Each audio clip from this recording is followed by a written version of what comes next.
10 நாட்களுக்குள் அடுத்தடுத்து 2 மூதாட்டிகள் கொலை.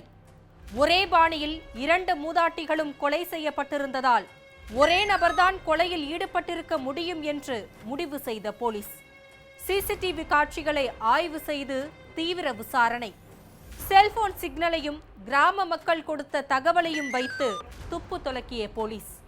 சினிமாவை மிஞ்சிய மாஸ்டர் பிளான் கொலைகள். 2 மூதாட்டிகளையும் ஒருவர்தான் கொலை செய்தாரா? எதற்காக கொலை செய்தார்?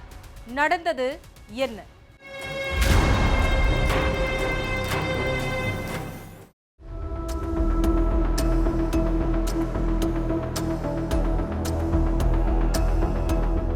மூன்றாம் தேதி அதிகாலை நேரம் கைக்கரூர் பகுதி வெள்ளக்கம் போல ஆள் நடமாட்டத்தோட பரபரப்பா இருந்திருக்கு. அப்ப அதே பகுதியைச் சேர்ந்த ஆதிலட்சுமிங்கிற மூதாட்டியோட வீட்டுக்கதவு பாதி திறந்த நிலையில கிடந்திருக்கு. இதை பார்த்த அக்கம் பக்கத்து வீட்டுக்காரங்க மூதாட்டியோட வீட்டுக்குள்ள போய் பார்த்திருக்காங்க. அங்க மூதாட்டி ஆதிலட்சுமி மூச்சு பேச்சு இல்லாம கிடந்திருக்காங்க. இதை பார்த்து அதிர்ச்சி அடைந்த நபர்கள் மூதாட்டியை தட்டி எழுப்பி பார்த்திருக்காங்க. அப்பத்தான் மூதாட்டி உயிரிழந்த விஷயம் தெரிய வந்திருக்கு. அடுத்து மூதாட்டி உயிரிழந்த விஷயத்தை பத்தி அவரோட மகன்கள் மற்றும் சொந்தக்காரங்க கிட்ட தகவல் சொல்லியிருக்காங்க. இதை கேட்டு பதற்றமடைஞ்ச எல்லோரும் உடனடியா சம்பவ இடத்துக்கு வந்து சடலத்தை கட்டி பிடிச்சு அழுதுருக்காங்க. அப்போ மூதாட்டியோட கழுத்து, காது, கையில போட்டிருந்த நகைகள் எல்லாம் காணாம போனது தெரிய வந்திருக்கு. அது மட்டும் இல்லாம மூதாட்டியோட காது பகுதியில ரத்த கசிவும் இருந்திருக்கு. இதை பார்த்து சந்தேகமடைந்த உறவினர்கள் போலீஸ் கிட்ட இதை பத்தி சொன்னா கேஸ் தொடர்பா அடையணும்னு நினைச்சு அமைதியா இருந்திருக்காங்க. அதுக்கப்புறம் மூதாட்டியோட இறுதி சடங்கும் முடிஞ்சிருக்கு. அடுத்ததா எல்லோரும் அவங்க வேலையை பார்க்க ஆரம்பிச்சிட்டாங்க. இதுக்கடையில 13ஆம் தேதி அன்னைக்கு அதிகாலை நேரத்துல அதே பகுதியைச் சேர்ந்த 52 வயதான வரலட்சுமிங்கிற மூதாட்டியும் வீட்டுல உயிரிழந்த நிலையில கிடந்திருக்காங்க. இதை பத்தி தெரிஞ்சு சம்பவ இடத்துக்கு வந்த உறவுக்காரங்க சடலத்தை பார்வையிட்டாங்க. அப்போ மூதாட்டியோட காதணிகள், தங்கச்சங்கிலி மற்றும் வீட்டில் இருந்த 10,000 ரூபாய் பணம் காணாமல் போயிருந்தது தெரிய வந்திருக்கு.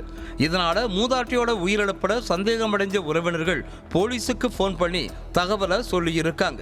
உடனடியா சம்பவ இடத்துக்கு வந்த போலீசார் வரலட்சுமியோட சடலத்தை மீட்டு போஸ்ட்மார்ட்டத்துக்கு அனுப்பி வச்சுட்டு விசாரணையில இறங்குனாங்க. வீட்டில் இருந்த நகை பணம் எல்லாம் காணாமல் போனதை வச்சு இதை கொலைன்னு கன்ஃபார்ம் பண்ண போலீஸ் 10 நாளைக்கு முன்னாடி உயிரிழந்த ஆதிலட்சுமியோட வழக்கையும் தோண்டி எடுத்தாங்க.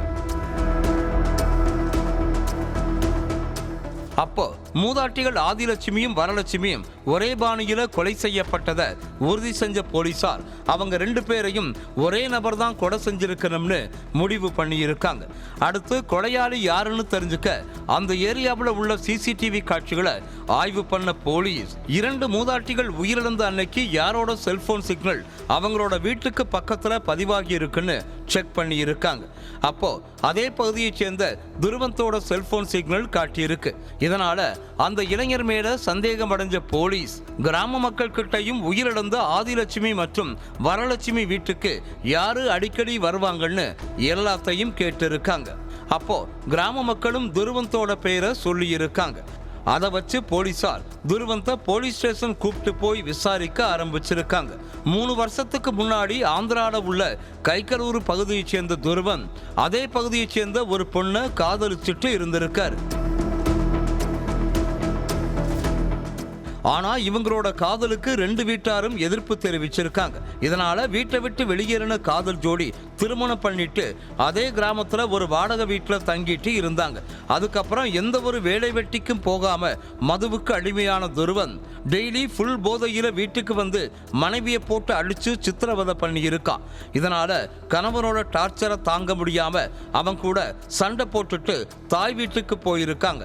அடுத்து வீட்டுல தனியா வசிச்சுட்டு இருந்த கணவன் செலவுக்கு பணம் இல்லாம கடன் வாங்கி செலவு பண்ணிட்டு இருந்திருக்கான். அது மட்டும் இல்லாம துருவன் வேலைக்கே போகாம சொகுசா வாட நினைச்சு திருட்டு தொழிலை தேர்ந்தெடுத்திருக்கான்.